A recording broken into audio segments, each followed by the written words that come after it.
Identify the critical points, the intervals of increasing and or decreasing, and any local extrema for the function x to the 2/3 times x squared minus 4.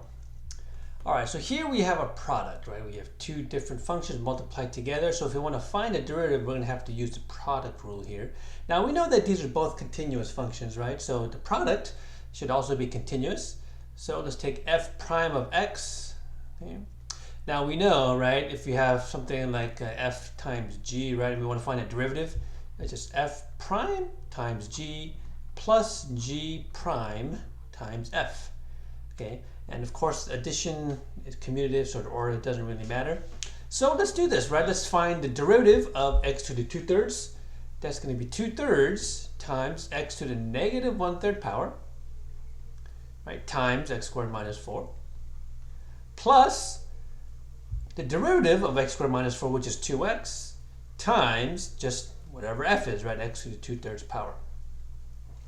All right, so we can clean this up just a little bit, I guess, right? We get 2 times x squared minus 4 over 3 times x to the 1/3.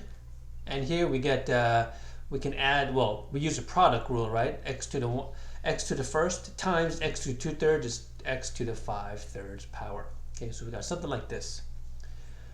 All right, man, what else can we do here? Well, we do know we want to set this equal to 0, right? We want to set this equal to 0 and we want to solve. So any critical numbers are going to be where x is equal to 0 or where this is undefined, okay? We see this x on the denominator, so we know that x equals 0 is a critical value, okay? How are we going to find the other two, though? Okay, that it's a little bit of algebra here, right? Now this is a plus, so I mean I could technically move this to the other side, okay, but that's going to make them a negative, which we sort of want to avoid, right? So what I'm going to do here is I'm going to get the common denominator, right? In this case, the common denominator is 3x to the 1/3 power, okay? So I'll just move it on this side, right? I need to multiply this times 3x to the 1/3, multiply this times 3 times x to the 1/3, right? That way they have the same denominator. So notice, I'll just distribute the 2 here, right? 2x squared minus 8 over 3x to the 1/3 power. Notice what happens here though, right? I get that 3x to the 1/3, which I want, but here 3 times 2 is 6, and x to the 5/3 times x to the 1/3 is x to the 6/3, which is also known as 6 squared, okay? So it does turn out pretty nice, I guess, right? Now, once again, I know that 0 is a critical number because that is where this function is undefined. So 2x squared minus 8 plus 6x squared is equal to 0. I just need to solve this, right? 8x squared minus 8 is equal to 0. Okay, I'll add that 8 to the other side.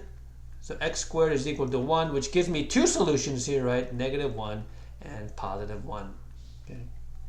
So those are my three critical values here, right? I got -1, 0, and 1, which means I have broken this down into 4 intervals: -∞, -1, -1, 0, 0, 1, and 1 to infinity. So last step here is I want to pick a test point in each interval, right? Plug it in and see if my answer is positive or negative, right? So I want to plug in f prime of, I don't know, -2, right? And then f prime of -1/2, right? And then f prime of +1/2, and then f prime of, I don't know, it doesn't matter, right? 10, doesn't matter as long as I'm on the other side there. All right, so what's going to happen when I plug these values in? Okay, so when I plug in -2 here, right? I plug in, let's see, I can just plug it into this one, it doesn't really matter, right? Plug in -2, I get a positive, get a negative, positive, get a negative. Well, these are divide together, right? So my answer here is going to be negative, okay? And the reason why I know that, I don't need to know the exact number, right? Okay, but I get a negative result plus a negative result, okay? What about when I plug in something like -1/2, okay? Also, you can use a calculator for this, or plug in -1/2 into here. Okay, it turns out I'm going to get a positive result in this case. Okay. if I plug in 1/2 in here, plug in 1/2, 1/2, 1/2, 1/2, you notice all of these are positive, right? That's positive, but that's going to give me a negative result, okay?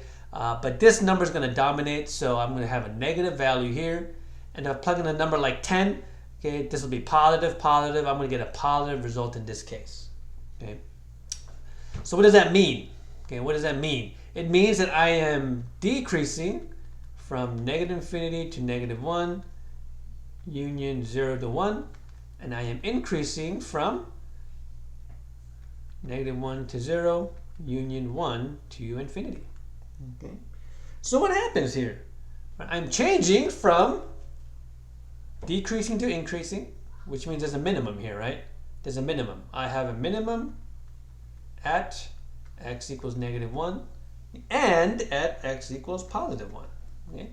And what happens at 0? I'm changing from increasing to decreasing, so I do have a max value there, okay, at x equals 0.